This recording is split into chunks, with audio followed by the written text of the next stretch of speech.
a couple of projects to share with you guys today, and I'm gonna talk about some new products that I've been using or using for the first time. So the first thing I have is this Valentine's Day card. I'm already switched gears to Valentine's Day from the holidays, and I don't know, as the years go by, I seem to be doing a lot more like holiday crafting. So I'm very into holiday stuff this year. I wanted on this project to try this die. This was a Sizzix die I had picked up on sale, and it's one of the steel cut dies, and I wanted to cut it out of something thicker. And I recently picked up this acrylic paper, and Laura from the Robin Laura had shown this paper on her channel. I'm not exactly sure if it was this brand, but it was the acrylic paper, which comes in a very heavy weight. This is a 185-pound paper. It's a 12 by 16 pad, so it's a big pad. And I'll show you what the paper is like. It is a little bit pricey, but I think it was around $25. But I had a half off, or I think I had a 55% off coupon, and then I had a $10 rewards gift certificate, so I only paid like $1 for it, which is amazing. But I like to use my reward points like that to maybe try out something that's a little more expensive that I typically wouldn't. You guys, I love, love, love this paper. I use a lot of heavier artist papers like Bristol paper, watercolor paper, mixed media paper for my card backings and for cutting things out and for watercoloring. I love heavy papers, and I absolutely love this. This one in particular has a little bit of a watercolor paper texture to it. It reminds me very much of mixed media paper. It's just heavier. I was able, in addition to cutting out the steel, using a steel cut die, I was also able to get my nestabilities to cut through it, and so I'll talk about that in a little bit. But I'm loving this. Laura, thank you for showing that. I don't think I ever would have picked it up had you not shown it. Let me just take a sip of my tea here. So I cut that out, and then I had also recently picked up these new embossing powders that I've been looking at for a while. These were from Joann's. They come in this more muted vintagey palette, which is something that I don't have. It came with actually two more, but they didn't fit in this case. And it has both shimmers and some mattes in it. And these are the colors I really tend to use a lot. The embossing powders I currently have are pretty bright. And while I like them, I really, really like these. These are by a la Mode, and they come in two different color sets, which have been out for really quite a while. I don't think they're as easy to find as they used to be. They were $25. I got these also with a half off coupon. I love them. So I used one of the burgundy shimmers to do the swirl, to emboss the swirl, as well as the little, this is a Heidi Swap Hello stamp. And then just made the rest of the card I popped up some, I did a couple of cutouts here with nestability dies and popped them up so it has this like little frame in the background. Did quite a bit of flower layering here in the corner. I stamped on these leaves. Added this really pretty trim I had picked up in New York City this summer and hadn't used yet. And some little pearl sprays. So, and then just very, very, simple inside and back. So that is my first project. My second project I started because I wanted to try these out. This blue glitter I have had forever. The other day I was at Michael's and I saw this vintage pink opaque sparkle, and they also had a lavender one and this blue one. And the lavender one looked exactly like these, except for it also had the word embossing or embossing powder on it. And I'm like, wait a minute, I have the blue one and it's just glitter. It's not embossing powder. Well, these are heat set glitters, which I did not know. And it actually says that in the directions but I had never read them.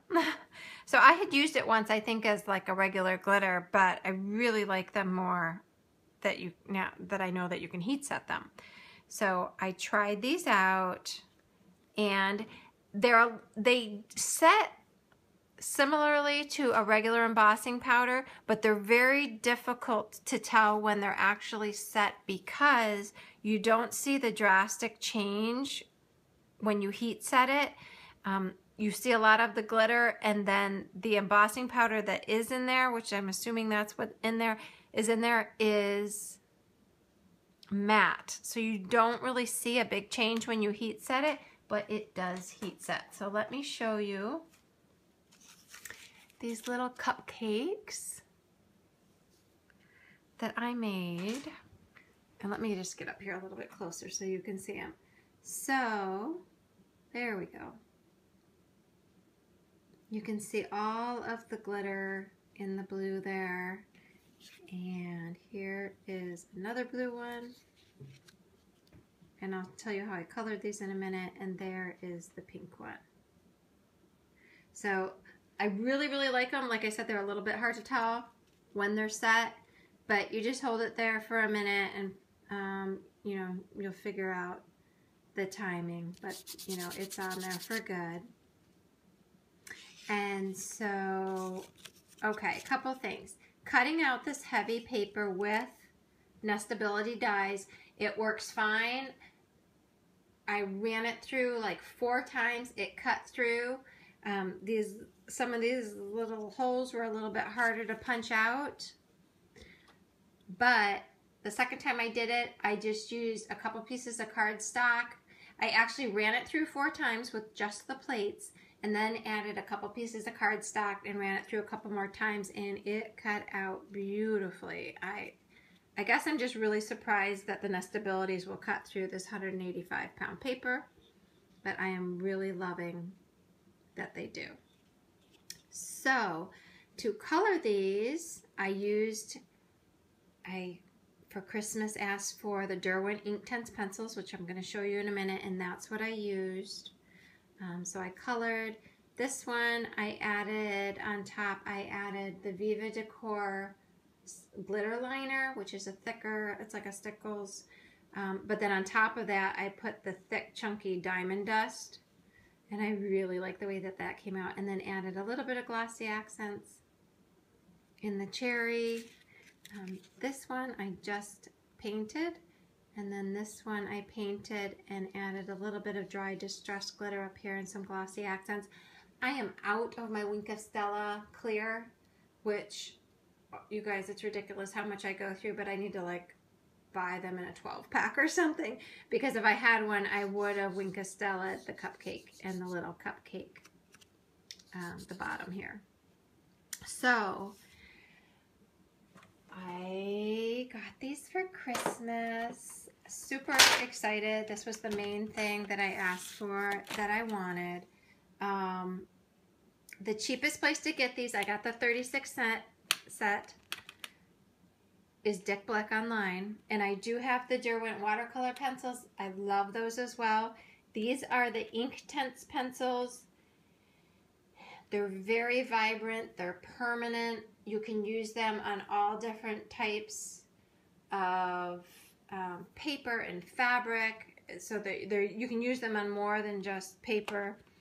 I've only tried them on this heavyweight paper so far, and they work great. I would say that they very much have a learning curve similar to Cupcakes in learning how to blend them. And they have, each pencil has a huge range of color. It goes from very dark till you can wash it down to nothing. So for example, this little pink, that pink on the top of this cupcake, you don't see that color in here, but it's this color right here, which is the fuchsia. And I take my water brush and just pick up the color off of the tip of the pencil, and you can use it directly right on the paper and then kind of blend it in and wash it out. You can also take that color and put it on your craft mat and add a little bit more water from your watercolor brush and, you know, fade it out. Like I said, there's a learning curve. These dry fairly quickly and they're permanent once they dry. So even if you add more water, it's not going to change it. But what you can do is you can layer. So this one on the bottom here, the yellow, I used one shade of yellow and did the just did some shading with it, and then I did come back and put a tiny bit of orange in there to do a little bit of highlight. I am sorry for the glare here. But this purple one, when I first laid down the purple across the top, it dried before I blended it in, and I was like, oh no. But all I really had to do was lay down the same shade of purple on top of it. So as long as it's the same shade or darker, you can cover it up. And I just used the same pencil. I also could have come in with a darker pencil. So they are pretty forgiving in that you can layer on top. And it, you know, I was very happy with how that came out afterwards. They're also similar to Cupcakes in that you do a lot of layering with them. So, and I would also recommend, I'm learning as I go here, if anybody wants any type of tutorials on these as I'm learning, let me know. But there are several out there, is to wet your paper first, because the color is so intense when you first put it down. If you put it down on dry paper, it like sucks in and dries pretty quick, and then it's more difficult to blend. But if you wet your paper first and then put your color down, it gives you a little bit more time. It's a little bit more forgiving. So I am loving them, you guys. I'm like just loving them. And this palette, along with the regular watercolor palette, I really feel like I have everything I could need as far as colors. They are a little bit pricey. Like I said, Dick Blick is the cheapest that I was able to find them, but I'm really happy with the 36 set. When I first got it, I'm like, oh, there's no light pink, there's no this. There's really pretty much every color in here. You just have to add more water to make them a little bit lighter. So I will continue to play with those and let you know how that comes out. And then the last thing, oh, as far as the stamps I used on this, in case anyone wants to know. The stamps I used were the Cupcake Cling stamps from Inkadinkado. And then the last project I have is this bracelet. It might be hard to tell. These are really pale pink pearls, even though they look kind of white on the camera, or they're like a super pale blush. I picked these up at Joann's. They have 50% off their beads and these little spacers. Very inexpensive. Oh, sorry about my focusing here. Really an inexpensive project. Hi, Mia. Mia's just getting home from track practice. He looks worn out. Very inexpensive project. A little bit time consuming. I used the 7mm magic stretch thread. One thing to keep in mind when you use that, and I forgot to do it this time, is before you tie off your bracelets, you really need to stretch it to release some of the stretch in the bracelet, because if you don't, then when you go to stretch it afterwards, you can have some gaps. And I forgot to do that with this one. I think it's going to be okay. But you can see that they're separating pretty easily. So keep that in mind when you're using the magic stretch thread.